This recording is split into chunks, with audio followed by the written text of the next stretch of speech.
Assalamualaikum warahmatullahi wabarakatuh. Perkenalkan, saya Daniel Giovanni Malderong dengan NIM 21515 0200111042. Halo, perkenalkan nama saya Nasrul Datama dengan NIM 215150207111045. Perkenalkan, saya Muhammad Rian Pinastika, NIM 215150200111041. Ya, dalam video kali ini ada beberapa topik yang ingin kita bahas. Pertama ada komunikasi, kemudian ada media, dan terakhir topik utama kami adalah steganografi. Teman-teman, selamat menyaksikan. Komunikasi.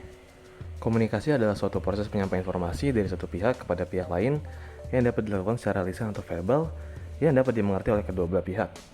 Komunikasi merupakan hal yang sangat penting bagi manusia yang merupakan makhluk sosial.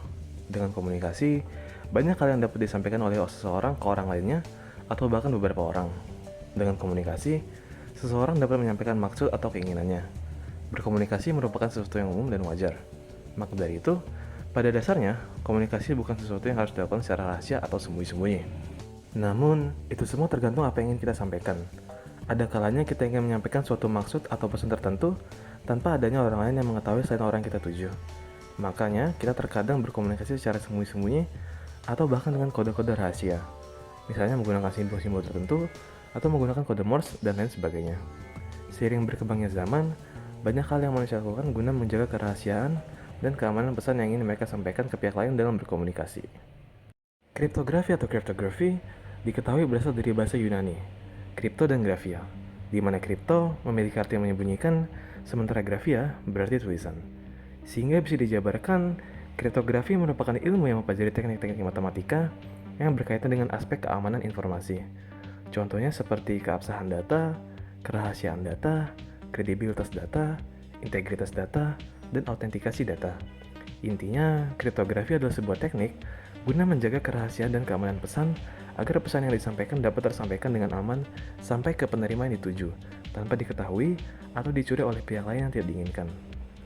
Kriptografi menurut catatan sejarah telah hadir sejak masa kejayaan Yunani, atau kurang lebih sekitar tahun 400 sebelum Masehi. Alat yang digunakan untuk membuat pesan tersembunyi di Yunani pada waktu itu disebut sebagai skitale. Skitale berbentuk bilangan silinder dengan kombinasi 18 huruf. Pada masa Romawi, di bawah kekuasaan Julius Caesar, penggunaan kriptografi semakin intens karena perkembangan stabilitas negara. Meski teknik yang digunakan tidak serumit Yunani, namun untuk memahami pesan kriptografi dari masa Romawi terbilang cukup sulit untuk dikerjakan. Berdasarkan aspek historis kriptografi, baik kriptografi klasik maupun modern, keduanya memiliki kesamaan prinsip yang besar dan tidak dapat diasingkan lagi, yakni tujuan kriptografi adalah keamanan. Itulah inti yang dicapai kriptografi, tanpa peduli dari masa mana kriptografi tersebut dibuat. Melalui layanan keamanan yang disediakan oleh jenis kriptografi tersebut, berbagai teks penting dapat terjaga kerahasiaannya dan keautentikannya, sehingga antar pihak yang berkorespondensi bisa saling menaruh kepercayaan, kecuali apabila teknik pembuatan kriptografi bocor ke pihak yang tidak dikehendaki. Pada kriptografi dikenal dua istilah, yaitu enkripsi dan dekripsi. Enkripsi merupakan proses mengolah plain text menjadi ciphertext, sedangkan dekripsi adalah kebalikan dari proses enkripsi, yakni suatu proses mengubah ciphertext menjadi plain text. Proses ini berlangsung menggunakan kunci yang sama dan algoritma pembalik. Setelah membahas apa itu komunikasi dan kriptografi, kita juga akan membahas sesuatu yang tidak kalah pentingnya dalam komunikasi. Hal ini tentunya terlibat dalam komunikasi yang dilakukan oleh manusia. Media adalah alat komunikasi yang digunakan untuk menyampaikan informasi, berbagi ide, dan mempengaruhi opini publik. Media dapat berupa sarana cetak seperti surat kabar, majalah, buku, dan pamflet, serta sarana elektronik seperti televisi, radio, dan internet.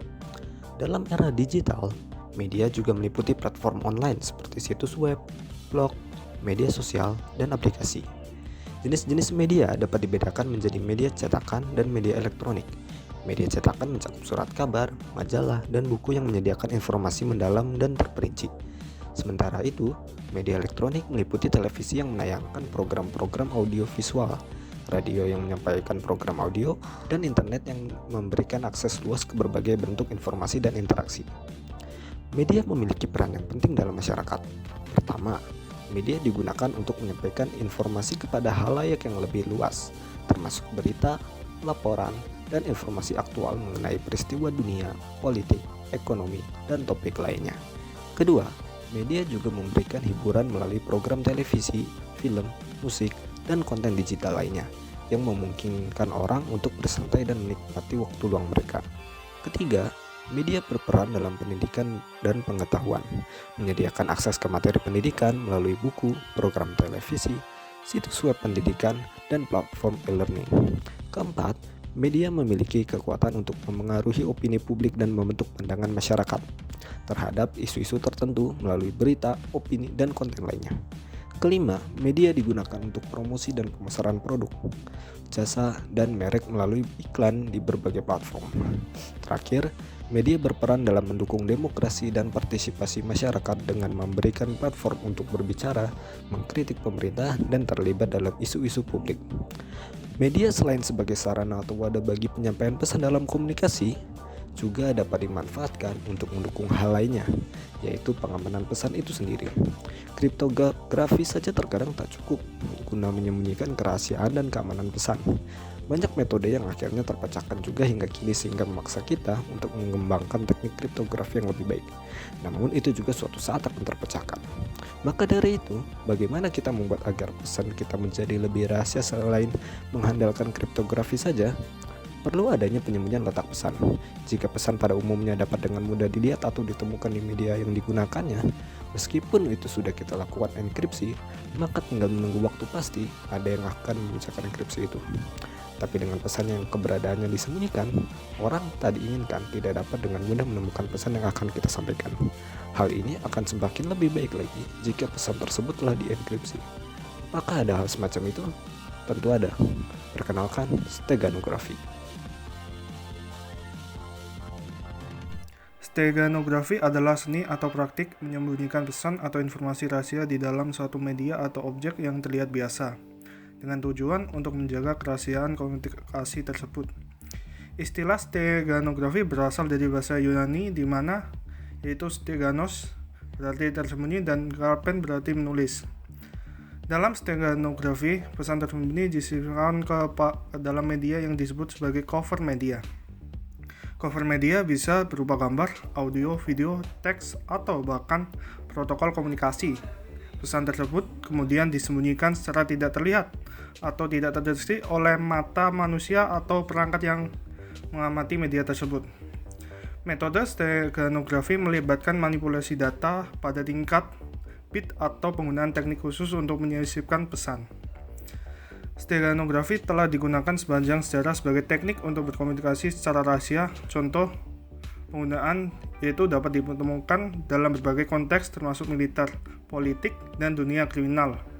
Salah satu contoh yang paling terkenal adalah penggunaan tinta tak terlihat atau tinta rahasia pada abad keempat sebelum Masehi oleh bangsa Yunani kuno. Mereka akan menuliskan pesan dengan tinta biasa, kemudian menutupinya dengan lapisan tinta rahasia yang hanya dapat terlihat jika diberi perlakuan khusus seperti memanaskan atau menggunakan zat kimia tertentu.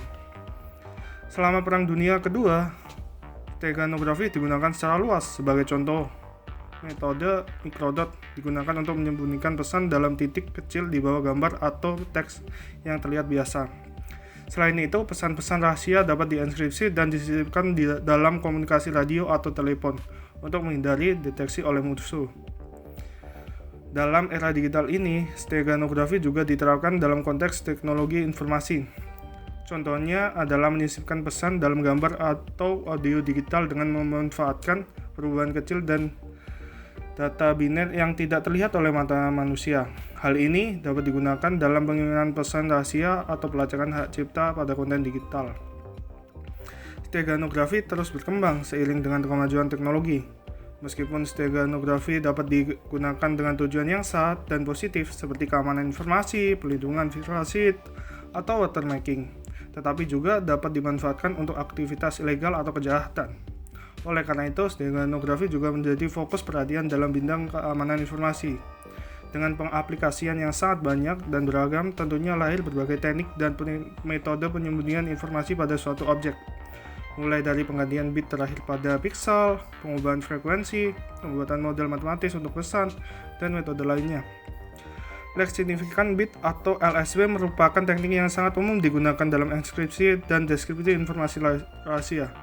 Pada susunan bit di dalam sebuah byte, ada bit yang berarti most significant bit atau MSB, dan bit yang paling kurang berarti less significant bit atau LSB. Sebuah citra merupakan kumpulan dari titik-titik yang disebut pixel. Pada citra warna 24 bit, setiap pixel berukuran 3 byte, di mana setiap byte memiliki warna dari setiap komponen, yaitu red, green, dan blue. Misalkan terdapat 2 pixel, di mana nilai intensitas setiap warna pada setiap pixel setelah dikonversikan ke dalam biner memberikan nilai biner.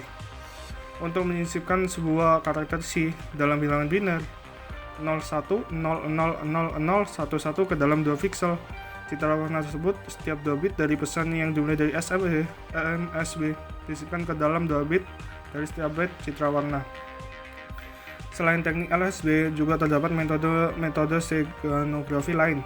Salah satu teknik yang kerap digunakan adalah bitplane complexity, atau kerap disebut dengan BPCS.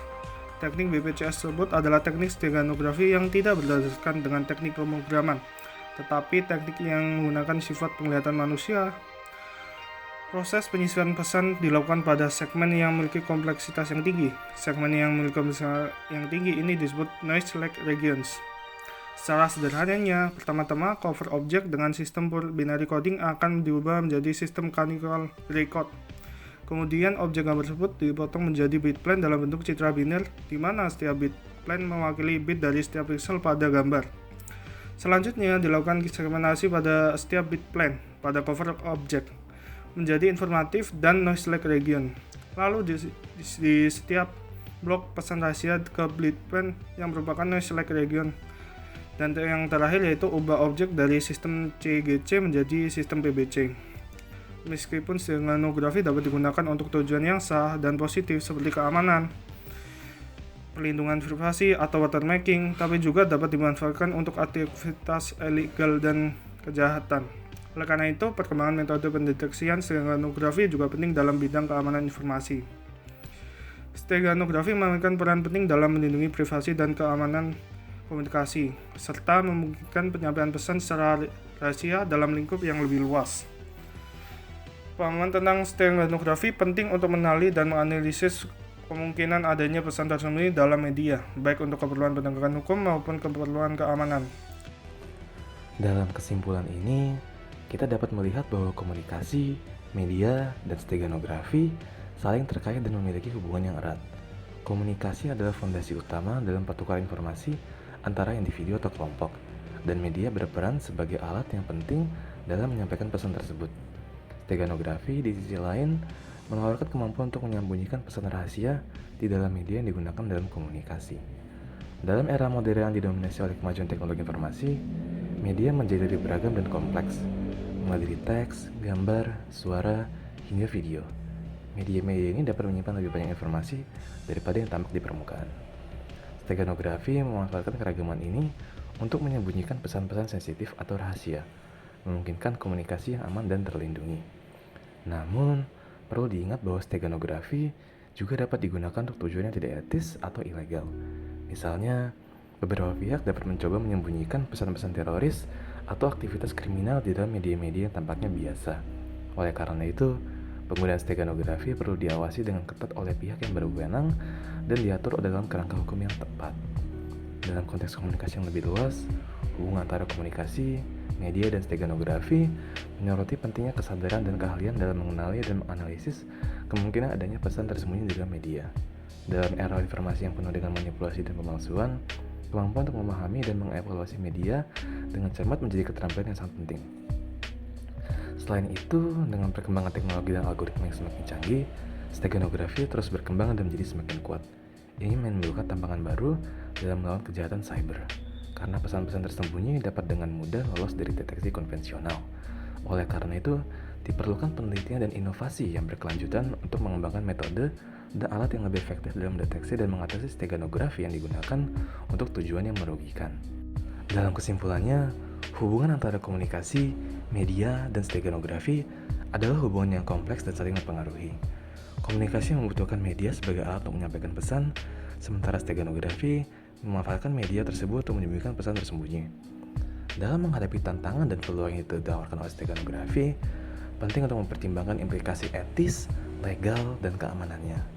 Dengan pemahaman yang baik tentang hubungan ini, kita dapat mengembangkan praktik komunikasi yang lebih aman, terpercaya, dan efektif di era digital yang terus berkembang. Terakhir, kami ingin mengucapkan terima kasih atas perhatian dan partisipasi Anda dalam mempelajari tentang hubungan antara komunikasi, media, dan steganografi. Semoga pengetahuannya dapat memberikan manfaat bagi Anda dan membantu Anda memahami lebih dalam tentang cara-cara untuk mengamankan dan melindungi pesan-pesan yang sensitif melalui penggunaan steganografi. Sekian yang bisa kami sampaikan. Terima kasih. Wassalamualaikum warahmatullahi wabarakatuh.